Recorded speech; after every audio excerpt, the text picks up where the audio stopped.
শান্তা, নয়ন তুমি? আরে নয়ন তুমি আসছো, তুমি আসলে আমাকে একটা ফোন দেবে না? আমি অনেক খুশি হয়েছি। আরে আমি চলে আসছি তোমাকে সারপ্রাইজ দেওয়ার জন্য। তুমি খুশি হয়েছো, আমিও খুশি হয়েছি, বুঝতে পারছো?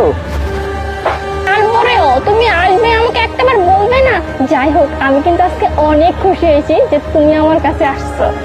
আচ্ছা ঠিক আছে, কিন্তু শোনো, আমি কিন্তু বাবার বাড়িতে যাবো। অনেকদিন ধরে কিন্তু তোমার সাথে বাবার বাড়িতে যাওয়া হয় না।